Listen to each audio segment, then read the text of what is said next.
we go. Good morning. Good morning. Yeah, a bit of a slow start. We were waiting for the computer to wake up. It finally did. I gotta close an app there. Whoop. There we go. Sorry. Okay. It Anyway, is Monday. in July, and In July. it's raining, and Though they say it's going to clear up a little later today, so I'm hoping. yeah. So anyway, welcome, and this is Meditation Reflections. Right.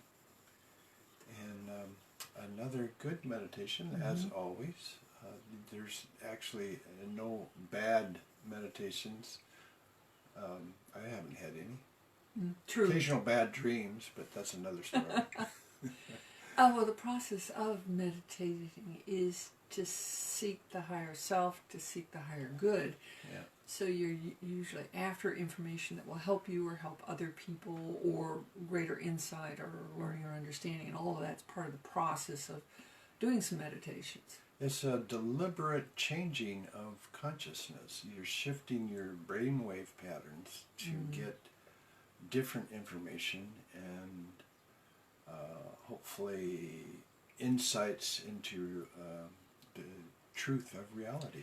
One of the details, people when they're first experimenting with this, they go, am I just making this up? Is it my imagination? Yeah. And the thing that convinced me that I wasn't making it up, one, I'd never thought of it before, and two, it surprised me. And if the information surprises me, I'm fairly sure it's not from me. Yeah. And that's a little bit of help. So it's a matter of persistence, stay with it. And you came across something interesting in terms of the meditation this morning. And yeah, I connected with several of the guides, and I asked Zakota, who is a Native American guide, and we knew that he has the ability to jump back and forth between several densities, 4th, 5th, and 6th density. And I asked him, oh, what's that like? I mean, is it, I have no idea, because I think we're touching on 4th density when we go into a deep meditation. But I asked him about that, and he compared it to speaking languages, different languages, and switching from one language to another, and that's one way of thinking of it. That startled me because that means it's a learnable skill. Yes. Because learning a language is a deliberate choice to learn a language. Yeah, yeah. And we can actually bring 4th density here into 3rd density by becoming aware of it, especially walking in nature, and becoming aware of the unity in nature and how it all interconnects. We're actually seeing a little bit of a 4th density understanding in that Source is a oneness that connects everything together, is a 4th density level understanding. And the phrases like "we are all one" are actually a 4th density understanding. And you can see it beginning to come into our culture. We're transitioning from individual consciousness into unity consciousness. Or at least the awareness that we can be both. We can be a separate consciousness, or we can be unity consciousness. Exactly. And that's a choice, as a lot of things are. These teachings are in the Law of One books, by the way. But you can also find them in a lot of other things, too. Oh, absolutely. They've actually been there all along. If you read into, say, the Bible or even Revelations with a lot of care, you suddenly realize there's a unifying force underneath. I and the Father are one. You will do what I can do and greater things, and that's a message from Christ. So it's a layered understanding. I got information on the New Earth because sometimes it gets presented as this planet that comes in and moves alongside Earth and we have to cross it.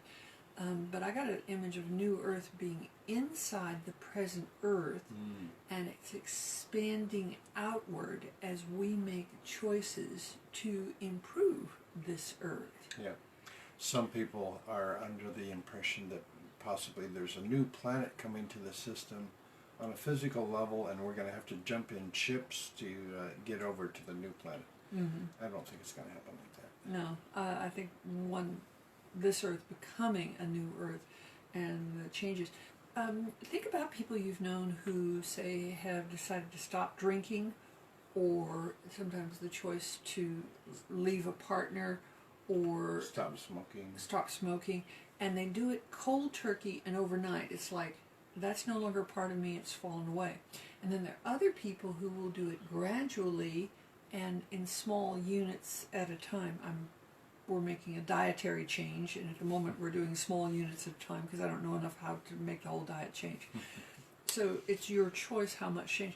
A lot of people will be caught in the transition, and that'll be as far, and they won't actually hit the mark. I'll only have wine on the weekend, or I'll remember when you were quitting smoking, you'd only have a cigarette on Friday, and if you Saturday. Saturday, was it Saturday? One cigarette. I allowed myself one cigarette on a Saturday. And it worked. If I really craved a cigarette, no, wait till Saturday, and I did. And But he put in a nice little secondary rule. Yeah. If you happen to forget it on the Saturday, you didn't get to have one on Sunday. It took me a while, and I finally forgot one Saturday, but I had a built-in rule of if you forget, you have to wait till the next Saturday.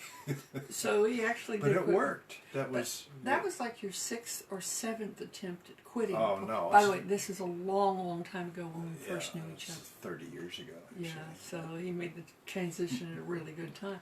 But what I'm saying is, all of these are ways of making a change, and it's your choice. Yeah. So. And it's not going to be imposed on you. Yeah. Source doesn't do that. Source likes everything about you. Always remember, you have choices. You're not locked into anything ever. Yeah. And people may try to manipulate and control. You are the one that's in control. Always remember that. Mm-hmm. Step forward, make the choice, and then figure out which way you want to implement it. Yeah. And you can play psychological tricks on yourself. That's how I quit smoking. Yeah. I allowed myself a Saturday cigarette, and it worked. Any of the processes that get you to where you need to go are fine. And even planning that a little ahead. And it can be all sorts of things. Yeah, I've used that several times where I get an idea in my head where I want to change, and I make something up, a little, I guess you would call it, psychological game of how to accomplish that. Yep. And, that works. Yeah, it works. Yeah. So, with all the changes going on, choose where you want to go and what you think about it, and see what makes it possible for you to get to where you want to go. We have all this extra energy, which is both distracting, annoying, and kind of fretful, but you have to realize the change we're headed to is positive, and that kind of lifts everything up, and you go, okay, now what do I want to do with it? If you're paying attention to mainstream media, sorry, you're being fooled. They are not giving accurate or truthful information in some cases. But I would check all information, mainstream or any other source. 3 separate independent sources. And not mainstream ones. Not 3 mainstream. They're going to be separate and independent. Yeah. But that's just the standard practice in science. A Suspicious Observer did a wonderful analysis of a paper of his that had gotten turned down. And he was talking about I recommend Suspicious Observer. His knowledge of science is that's a pleasure. YouTube Science program. Science program. Yeah, it's kind of worth it. So, figure out what works for you. Figure out your sources of information. Double check everything. Remember, it's ultimately a choice and ultimately a reality you need to be creating for yourself. Yeah. And that's the whole point. Thank you for joining us, and we'll see you all tomorrow. Blessings upon you. Blessings.